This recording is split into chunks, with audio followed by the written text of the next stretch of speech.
Okay, so halogen derivatives, the two halogen derivatives which are important and will be discussed are alkyl halides and aryl halides. Difference over here is, in case of alkyl halide, it's attached to a alkyl group, and in case of aryl halide, it is attached to an aromatic or the phenyl group, which is also called aryl.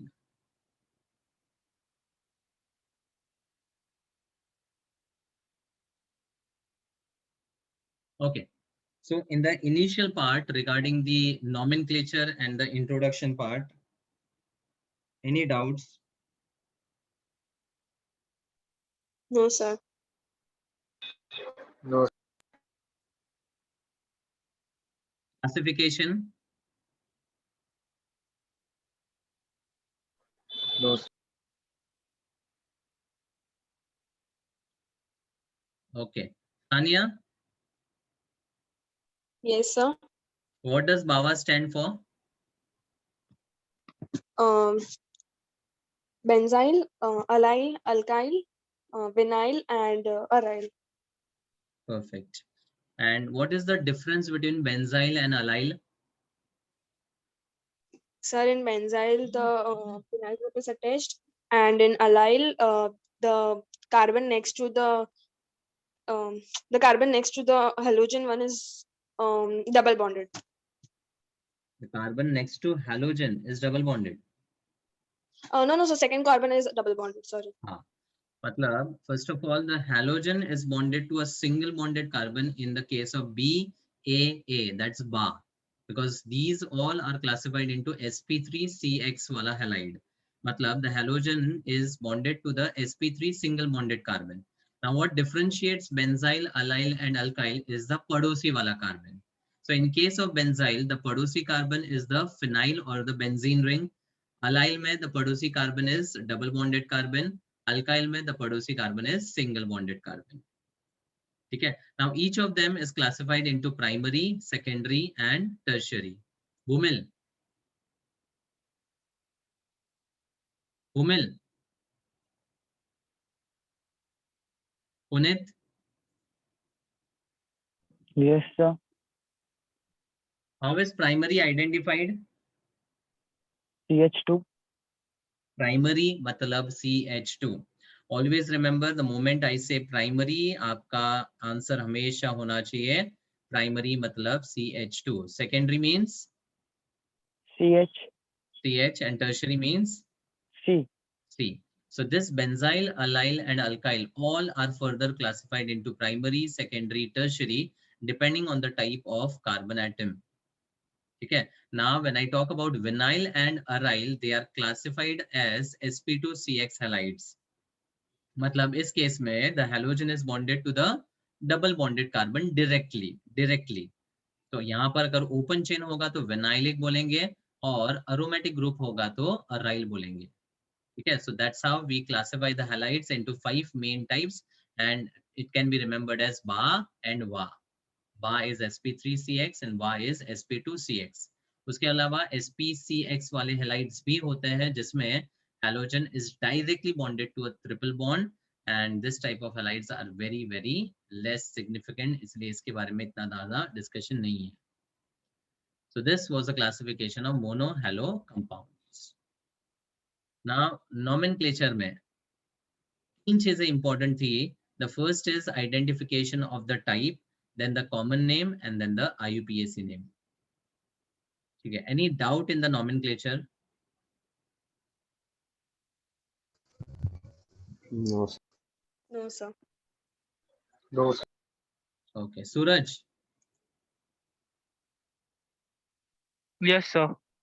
What is difference between iso and neo?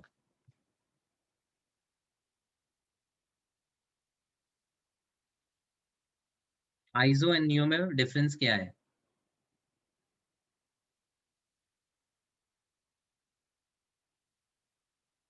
Quick quick. आपने बोला doubts नहीं है, मतलब obviously you should know the things. So before you speak no doubts, you should always be confident of all the things. Sir, Yes. iso is T-shaped, right? Hmm. And the neo is plus shaped. Perfect. Iso is T shape and neo is plus shape. And iso mein, what is the group which is always present at the start? CH3, CH2, CH3. CH3, CH2 नहीं. CH2 नहीं, CH, CH3. ये रहा. CH3, CH, CH3. इसको बोलते हैं isopropyl group. So this isopropyl group will always be present in all the iso structures. वैसे neo में there will be CH3C, CH3, CH3 always present, जिसको tert butyl बोला जाता है. तो अगर isobutyl halide ड्रॉ करना है तो isopropyl के साथ एक और CH2 लगा दो एंड देन आयोडाइड बन गया स्ट्रक्चर. और नियो में हेक्साइल है तो 4 कार्बन तो इसमें जाएंगे. 5th and 6th will be CH2 and then the bromide. So that's how we can draw the structure and get the IUPAC name also. Fine. Yes, sir. Yes, sir. Third pentyl में किधर है that third butyl वाला Sorry. The third example हाँ. Third pentyl iodide उसमें है ना that CH3 thrice C. Sorry, नहीं समझ में आ रहा है क्या बोल रहे हो. In tert pentyl iodide, you want to know the structure. No sir. Then? ना कि थर्ड से भी होगा तभी there will be CH3 CH3 thrice C. ना ना ना ना. Neo के लिए there will always be a tert butyl at the start, followed by CH2, CH2 depending on number of carbons in the total neo structure. तो neo वाले structure में हमेशा tert butyl ग्रुप रहेगा. ये टर्शियरी स्ट्रक्चर नहीं है. N iso neo all are a type of primary halides only. Tertiary में तो हैलोजन डायरेक्टली C को बॉन्डेड होगा. Yes sir, sorry, I understood. Okay. So neo में tert butyl is a part, is an alkyl which is always common. वो tertiary halide नहीं होता है, वो प्राइमरी ही होता है. Okay. Yes sir. Okay. So now primary मतलब CH2, secondary मतलब CH और tertiary मतलब C. Depending on that हम primary, secondary, tertiary को identify कर सकते हैं.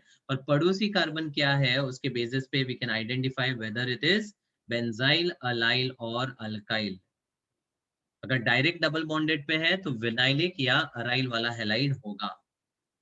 ठीक है. Then when we talk about polyfunctional compounds, जहां पर एक से ज्यादा फंक्शनल ग्रुप्स होंगे, then we have to look at the priority of functional group. ठीक है. तो अब ये पूरा प्रायोरिटी ऑर्डर आपको ध्यान में होना चाहिए and you should be able to remember. Bhumil, Yes sir. Tell me the priority order of functional groups. Carboxylic acid, sulfonic acid, ester, acyl chloride, amines. Amines नहीं है वो. Amides. हाँ, amides. The cyanonitrile, aldehyde ketone, alcohol, alcohol.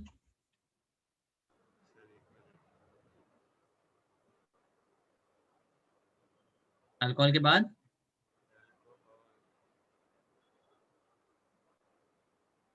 Hello.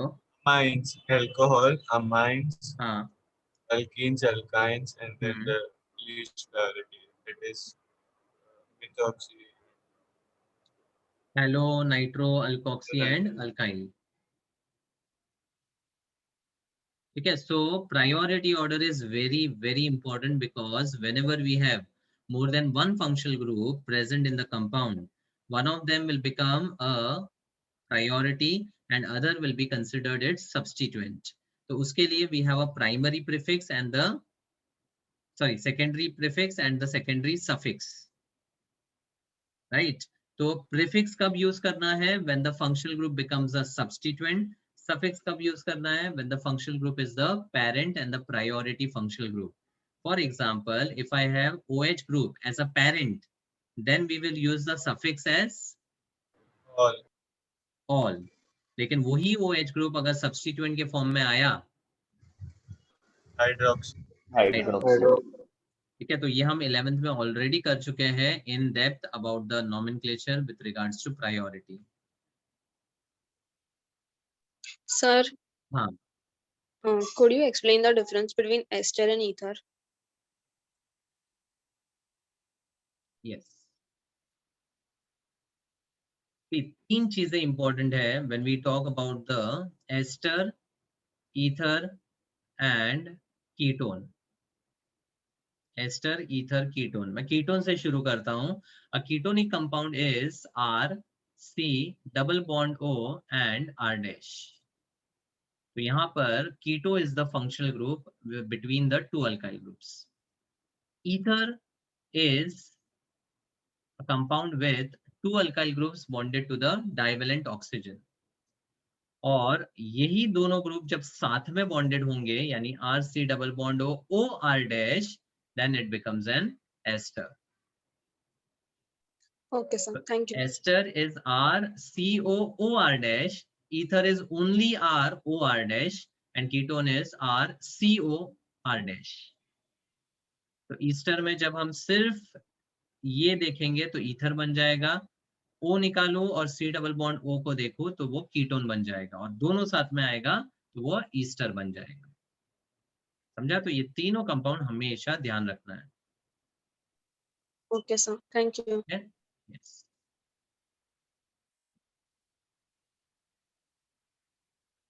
So in the session 1, the entire nomenclature and the classification part was covered. Any doubt in this up till session 1? No, sir. Okay. Up session 2 mein we had methods of preparation of alkyl halides. So first was using alcohol. Now alcohol से halides बनाने के लिए there were many inorganic reagents used. और उन inorganic reagents में there was halogen which was getting substituted in place of the OH.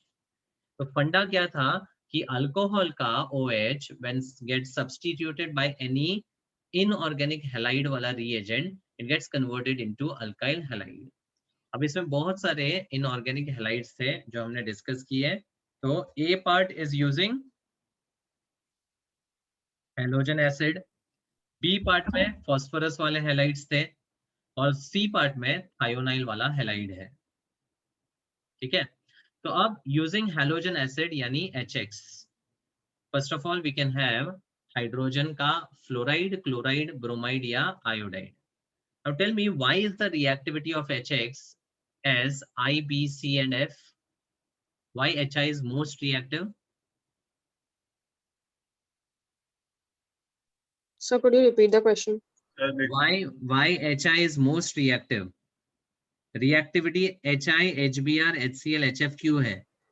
Because the bond length is larger than HI. Very good, perfect. H तो यहाँ पर constant है, मतलब the size of hydrogen is very small. लेकिन as we move from fluorine to iodine, the bond length between the hydrogen and the halogen goes on increasing. अब bond length जितना ज्यादा रहेगा उतना bond energy कम रहेगा. So the amount of energy required to break the HI bond would be minimum, and that's why HI is most reactive. So HI के बाद HBr, HCl और बाद में HF. तो HF least reactive है, इसलिए इसका reaction बहुत ज़्यादा difficult होता है and it is not practical under normal condition. तो हमने तीन cases या scenarios discuss किए, HI का, HBr का और HCl का. First में I took up HCl. Now what is the reagent HCl and anhydrous ZnCl2 called? Lucas reagent. Lucas reagent. And what is the importance of using this Lucas reagent? To identify. Identify the type of alcohol. To identify the type of alcohol. And what was the conclusion?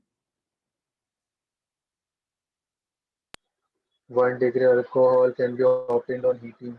2 degree alcohol can be obtained after heating for 10 to 20 5 to 10 minutes. And 3 degree alcohol is obtained at room temperature. That is, it's very reactive. Super, perfect. Alcohol के case में primary alcohol will be reacted only on heating. Secondary के लिए 5 to 10 minutes लगता है और tertiary immediately react करता है room temperature. तो वो इंडिकेट करता है that the order of reactivity is primary is the least reactive and tertiary is the most reactive, meaning the order is tertiary, secondary and primary. That is why this particular reaction is used as a test for identifying the type of alcohol. ठीक है, तो ये इसका sir, तो सबसे important part था. हाँ, अगर स्टार्टिंग में कोई भी अल्कोहल लेंगे ना इन लोग, फिर उसको हीट करेंगे, अगर वो हीट हुआ फिर भी वो 1 डिग्री होगा, और फिर अगर हीट नहीं हुआ तो उसको फर्दर 5 to 10 मिनट्स के लिए हीट करेंगे ना. सबसे पहले आप रूम टेम्परेचर पे चेक करोगे. You will just check the alcohol by treating with Lucas reagent at room temperature. अब अगर रूम टेम्परेचर पे वो रिएक्ट कर गया तो क्या कंफर्म करेगा? That it's a 3 degree alcohol. फिर आप थोड़ा हीट करोगे. अब थोड़ा हीट करने पर नहीं होगा तो 5 to 10 मिनट्स में अगर रिजल्ट आता है तो it will confirm It's a 2 degree alcohol. 2 degree alcohol. और अगर हीट करने पर ही और ल्यूकास रिएजेंट को परफेक्टली यूज करके ही प्रोडक्ट बन रहा है तो it will be a primary alcohol, because primary requires a large amount of heating longer than the 10 minutes. समझा? तो पहले अगर इमीडिएटली रिएक्ट कर रहा है तो टर्शियरी है, 5 से 10 मिनट टाइम लगा रहा है तो सेकेंडरी है, और बहुत ज्यादा टाइम लगा रहा है, हीट करने पर ही प्रोडक्ट मिल रहा है तो फिर प्राइमरी होगा. That's how you can identify. Sir, 2 degree मतलब 5 to 10 minutes of heating, right? Okay. And 1 degree will be requiring more heating than the secondary. तो अगर 5-10 मिनट में भी रिजल्ट नहीं आया और 15-20 मिनट्स लग रहा है हीट करने के बाद ही प्रोडक्ट मिल रहा है, then it will be a confirmation of primary. Okay, sir. Yes. Then HBr or HI के साथ the reaction mechanism was exactly same, but for HBr we use NaBr and concentrated sulfuric acid. HI के लिए we use Ki and concentrated H3PO4. Now in both the cases sulfuric acid and phosphoric acid serves as Oxidizing agent. Dehydrating agent, sorry. dehydrating agent. पीछे भी जब हमने anhydrous ZnCl2 लिया था उसका काम किया था पानी को निकालना, यानी डिहाइड्रेटिंग एजेंट था. यहाँ पर भी sulphuric and phosphoric acid are dehydrating agents.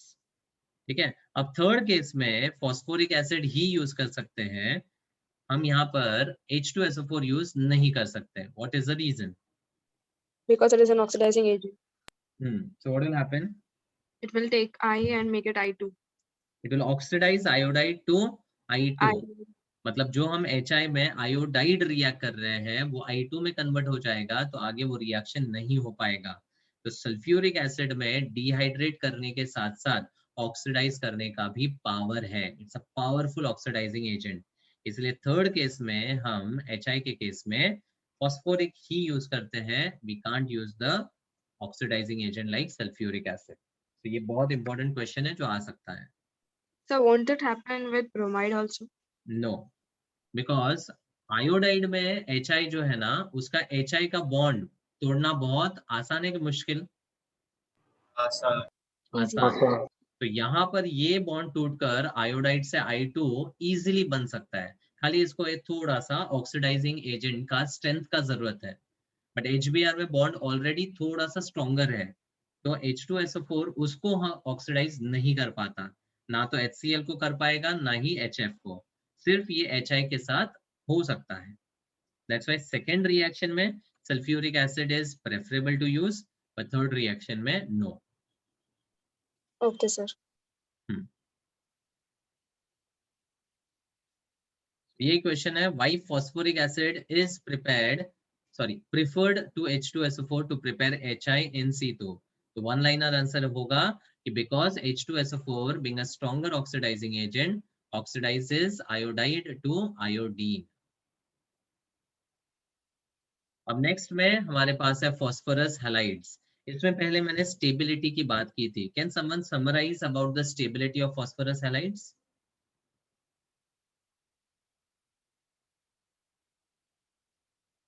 Aniket.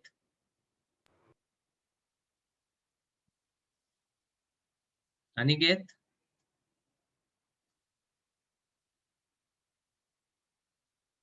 Hello, Harsh, Yes, sir. हाँ, Sir, can you repeat what you said? summarize the stability of the phosphorus halides.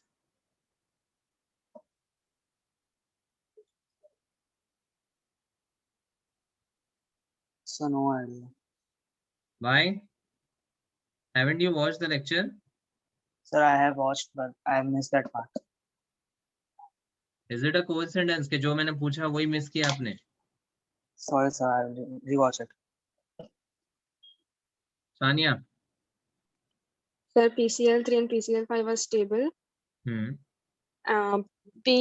PBr5 and PI5 are non-stable, and PBr3 and PI3 are not existing. No. PBr3 and PI3 are unstable, and PBr5 and अच्छा, PI5 वो are सब तो लिखा है, मुझे reason के साथ बताओ क्यों अनस्टेबल था और क्यों एग्जिस्ट नहीं Can I करता? say it? Sania, Sir, I don't remember. हाँ बोलो.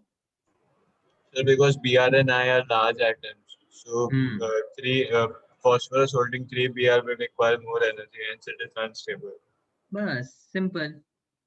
फॉस्फोरस एक छोटा सा एटम, उस पे 3 क्लोरीन होल्ड कर सकता है, बट ब्रोमीन और आयोडीन साइज बड़ा होने की वजह से the amount of energy required to hold the 3 bigger halogens would be high, and that is the reason PBr3 PI3 unstable है, और PBr5 और PI5 में तो एनर्जी इतनी ज्यादा हो जाती है कि वो वाले रिएजेंट एग्जिस्ट करते ही नहीं है. तो that is the reason PBr5 and PI5 are non existent. तो क्लोराइड्स वाले एग्जिस्ट करते हैं, ब्रोमाइड और आयोडाइड को इन सीटू यानी रिएक्शन के टाइम पे बनाना पड़ता है using the red phosphorus and halogen. ठीक है, तो अब यहाँ पर इन दोनों रिएक्शन में मेन क्या है? Ratio and by products. So, in case of alcohol and PCl3 or PBr3 or PI3, the ratio in which they react is 3:1. जहां पर all the 3 alcohol will get substituted by the chloride and it will form 3 moles of alkyl chloride. Along with that, P and the 3OH will be formed as the byproduct, that is phosphorus acid H3PO3. Same चीज दूसरे में और तीसरे में भी होगा, but in दोनों में जस्ट एक डिफरेंस क्या होगा कि on the arrow you have to write the red P and Br2 या red P and I2 because ये अनस्टेबल है और इनको इन सीटू बनाना पड़ता है. Now when a reaction is between ROH and PCl5, तो जैसे यहाँ पर 3:1 है वैसे हम एक्सपेक्ट करेंगे कि 5:1 होना चाहिए, लेकिन यहाँ पर रिएक्शन 1:1 में ही होता है. Now what was the reason here? So the atoms बोलो. the atoms in the equatorial bond are difficult to break, while the chlorine atoms on the axial bond are easy to break because the bonds are longer. Perfect. PCl5 जो है ना, that is a trigonal bipyramid molecule. Trigonal bipyramid में there are 3 atoms in the plane, 1 above and 1 below.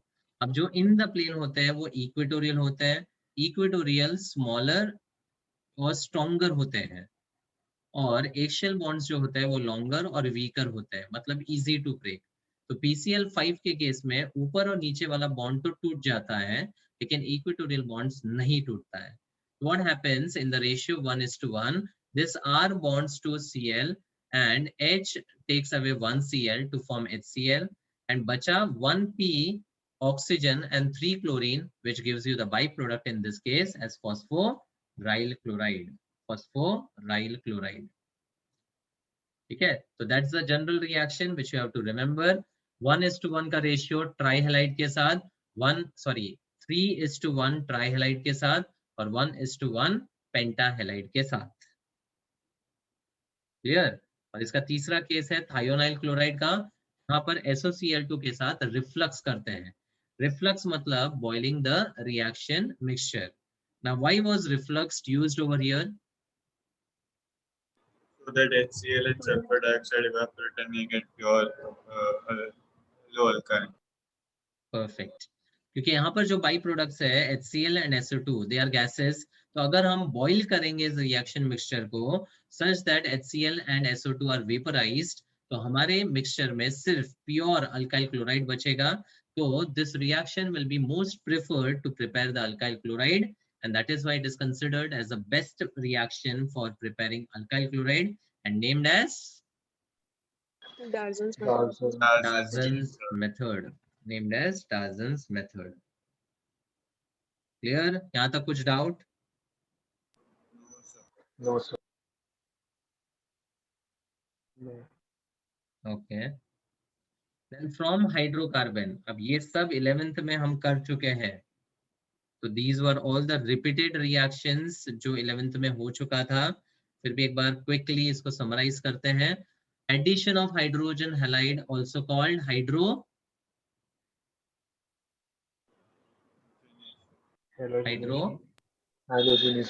halogenation. तो alkenes में HX add होगा across the double bond and it will be converted into an alkyl halide. अब यहाँ पर 3 cases लिया है। First is symmetrical alkene. तो symmetrical alkene में HX को कैसे भी ऐड करो फर्क नहीं पड़ता, it will just give you a single product. But when you have an unsymmetrical alkyne and you add with HBr और HCl और HI, देन यहाँ पर 2 प्रोडक्ट्स बन सकते हैं। अब इन दोनों में the major and minor will be decided by Markovnikov rule. So Sujal, Yes, sir. tell me the statement of Markovnikov's rule. When an unsymmetrical alkene is added with unsymmetrical reactant, then the hydrogen goes to the carbon which has more hydrogen, and the halogen goes to the carbon which has less number of hydrogen. Perfect. Shortcut में मैंने बोला था plus जाएगा ज्यादा के पास, minus जाएगा कम के पास, and that's how we decide the major product. तो प्रोपीन के केस में 2 ब्रोमोप्रोपेन बन जाता है मेजर। अब इसी रिएक्शन को अगर हम HBr ऐड करते हैं but in the presence of peroxide, then the addition takes place according to उल्टा MR। मतलब यहाँ पर प्लस जाएगा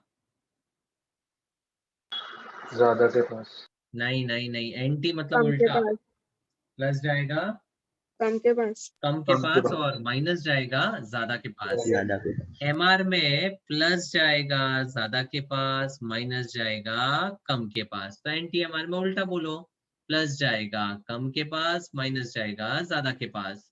तो यहाँ पर जो माइनर प्रोडक्ट बनता था MR में, this will become the major product in the NTMR, which is 1-bromopropane. Because the reaction has the ulta mechanism, it is also called peroxide or Kharash-Mayo effect. NTMR is also called peroxide or Kharash-Mayo effect. Clear? Yes. ठीक है। तो हाइड्रोहेलोजनेशन reaction जब भी आप सोचो तो उसमें 3 cases सोचना है। सिमेट्रिकल अल्कीन कैसे भी ऐड करो, डजंट मैटर। अनसिमेट्रिकल में अगर HBr, HCl, HI है और पेरोक्साइड नहीं है तो MR अप्लाई करो, और HBr और पेरोक्साइड की जोड़ी हो तो ही NTMR अप्लाई करना है, क्योंकि NTMR is not applicable for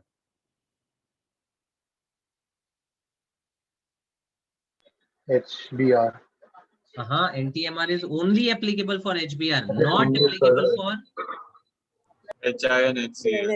HI and HCl। तो कई बार क्या करते हैं यहाँ पर HCl देते हैं और एरो पे पेरोक्साइड, तो आप एडिशन कैसे करोगे, MR या NTMR? HBr की जगह HCl दिया और पेरोक्साइड दिया तो क्या करोगे? NTMR। नहीं समझ रहे हो तुम लोग। मैं क्या बोल रहा हूँ, अगर आपको अल्कीन दिया प्रोपीन वाला ही और HCl दिया एंड एरो पे H2O2 दिया, तो एडिशन कैसे करोगे? मार्कोनिकॉफ। मार्कोनिकॉफ से। NTMR यहाँ अप्लाई नहीं होगा। NTMR मतलब सिर्फ HBr पेरोक्साइड की जोड़ी, जैसे जय वीरू की थी वैसे HBr पेरोक्साइड ही NTMR शो करता है। HCl और HI में NTMR नहीं होता है। तो बहुत बार क्या करते हैं वो लोग, कंफ्यूज करने के लिए HCl और जानबूझ के पेरोक्साइड देंगे। तो अगर HCl पेरोक्साइड दिखा तो इट इज नॉट द जोड़ी ऑफ जे वीरू, मतलब it will not undergo NTMR। तो सीधा सीधा यहाँ पर MR ही अप्लाई करना है। You have to ignore the effect of the peroxide. समझा? Yes sir. तो ये बहुत इंपॉर्टेंट पार्ट है जो ध्यान रखना है। सर इसमें बेंजाइल पेरोक्साइड का भी कुछ है ना? पेरोक्साइड मतलब क्या, H2O2 एक सिंपलेस्ट पेरोक्साइड है, लेकिन कमर्शियल लेवल पे एफिशिएंसी बढ़ाने के लिए ना कोई और ऑर्गेनिक पेरोक्साइड्स भी यूज कर सकते हैं, जैसे बेंजोइल पेरोक्साइड को यूज करते हैं। अब बेंजोइल पेरोक्साइड क्या है, C6H5 C double bond O O O यानी peroxide linkage, C double bond O C6H5। तो जैसे पेरोक्साइड हाइड्रोजन का HOOH था उसमें सिमेट्रिकली टूटता है, वैसे यहाँ पर भी सिमेट्रिकली टूटकर ये रेडिकल बनाएगा। Okay sir. क्या खाली कमर्शियल लेवल पे हम हाइड्रोजन पेरोक्साइड को ना यूज करके बेंजोइल पेरोक्साइड यूज करते हैं, क्योंकि उससे रिएक्शन की एफिशिएंसी काफी अच्छी आती है। Clear? Yes sir.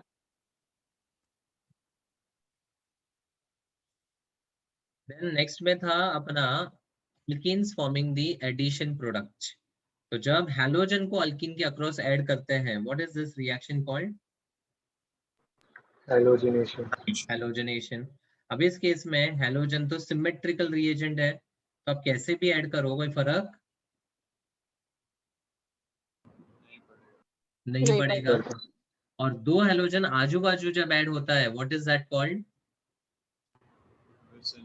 Vicinal. Vicinal dihalide. तो ये रिएक्शन विसिनल डाइहलाइड के प्रिपरेशन में यूज होता है। ठीक है। अब यहाँ पर एक इंपॉर्टेंट चीज बताई थी कि अगर अल्कीन में हैलोजन को ऐड कर रहे हैं in the presence of inert solvent like CCl4, then you will get the vicinal dihalide by addition of chlorine across the double bond. लेकिन अगर उसी अल्कीन को हम क्लोरीन के साथ ऐड करते हैं, but now it is heated at a high temperature, then इस केस में क्लोरीन ऐड नहीं होता है, बल्कि क्लोरीन H को of the single bonded carbon substitute करता है। और वो जो सिंगल बॉन्डेड कार्बन है उसको हम क्या बोलते हैं? Allylic carbon. Allylic carbon. और उसके H को जब सब्स्टिट्यूट करते हैं bye halogen, it is called allylic halogenation. तो याद रखना, क्लोरीन इनर्ट सॉल्वेंट में है तो विसिनल बनाएगा, क्लोरीन हीट के साथ है तो अलाइलिक हैलाइड बनाएगा।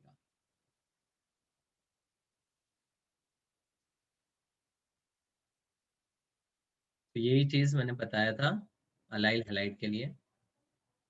So that covers the preparation methods in session 3. Sorry, session 2. अब थर्ड में आगे के reactions, that is halogen exchange या हैलाइड एक्सचेंज। इसमें दो रिएक्शन थे। पार्डन? ये नहीं यहाँ था। से डायरेक्ट हीरो आइसोमेरिज्म चालू किया था। यहाँ से स्टीरियो मतलब टाइप्स ऑफ आइसोमेरिज्म था। ये सब नहीं था। So that's what we asked you in the group ना। यहाँ से डायरेक्ट ज्योमेट्रिकल ओ, यहाँ से शुरू हो गया मतलब? No sir. तो Stereoisomerism. स्टीरियो आइसोमेरिज्म ये सेशन सर 5 आगे था। ये आगे वाला Session सेशन है। अच्छा, मुझे लगा खाली PPT में आगे पीछे हुआ।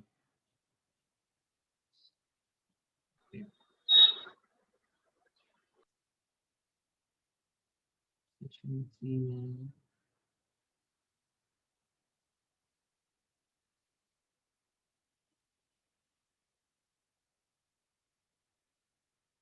आप लोगों ने सेशन 1, 2 और 3 देखा ना? 1, 2 और 5। हाँ मतलब आपने जो भेजा था उसमें 3। सर आपके सेशन 3 में जो स्लाइड स्टार्टिंग में था ना, वहाँ पे एनसीईआरटी सेशन 3 लिखा हुआ था और वहां से स्टीरियो आइसोमेरिज्म चालू हुआ था।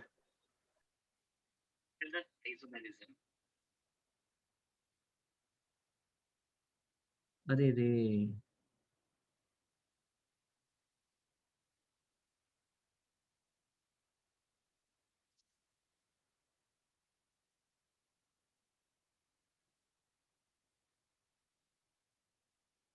नहीं कुछ गड़बड़ है, वीडियो में गड़बड़ हो गया, ये वीडियो अलग अपलोड हो गया है। ठीक है, मैं रेक्टिफाई करता हूँ। आपने मतलब यहाँ तक देखा है ना? ये, हाँ, यहाँ तक हो गया था बराबर? हाँ sir. Yes, sir. Yes Yes, sir. Okay okay. यहाँ तक हुआ था।